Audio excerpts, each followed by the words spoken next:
Bonjour.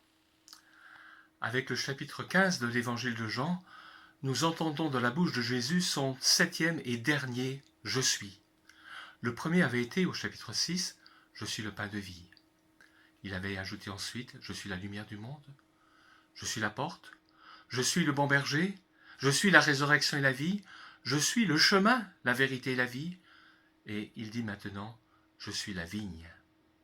On l'a vu, lorsque Jésus dit ce « je suis », à chaque fois il s'identifie à Dieu lui-même. Parce que lorsque Moïse avait demandé à Dieu « Quel est ton nom ?»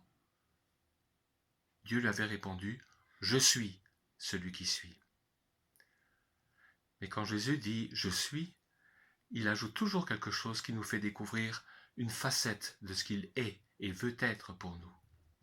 Ici, en disant « je suis la vigne », Jésus nous dit que nous recevons de lui la vie et qu'il nous faut rester attachés à lui si nous voulons vivre vraiment.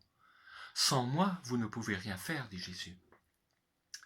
Vous me direz que beaucoup de gens qui ne croient pas en Dieu font plein de choses. Oui, c'est vrai. Mais nous sommes bien placés pour savoir en ces jours que tout ce que les hommes font peut être anéanti très rapidement. Tout peut s'écrouler. Seul ce que nous faisons avec Jésus, en Jésus, ne disparaîtra pas un jour, cela restera. Raison pour laquelle il nous faut être attaché à Jésus comme une branche au tronc de l'arbre. Sans être attaché à lui, la branche est morte, elle ne portera aucun fruit, elle disparaît. Et la même chose de quelqu'un qui se dirait chrétien, mais qui ne reste pas quotidiennement attaché à Jésus, celui-là est un homme ou une femme mort. Vous êtes mes amis, dit Jésus, vous n'êtes plus des serviteurs. Mais attention, vous ne l'êtes que si vous faites ce que je vous commande. Autrement dit, nous ne sommes amis de Jésus que parce qu'il le veut et parce que nous lui obéissons. De quel fruit Jésus parle-t-il? Juste après, il parle à nouveau de son commandement d'amour. Aimez-vous les uns les autres comme je vous ai aimé. Il parle aussi de la joie complète qu'ils vont recevoir. Et juste avant, il avait parlé de la paix qu'il donne. Nous retrouvons là les 3 premières caractéristiques de ce fameux fruit de l'esprit que Paul développe dans sa lettre aux chrétiens de Galatie. Amour, joie et paix.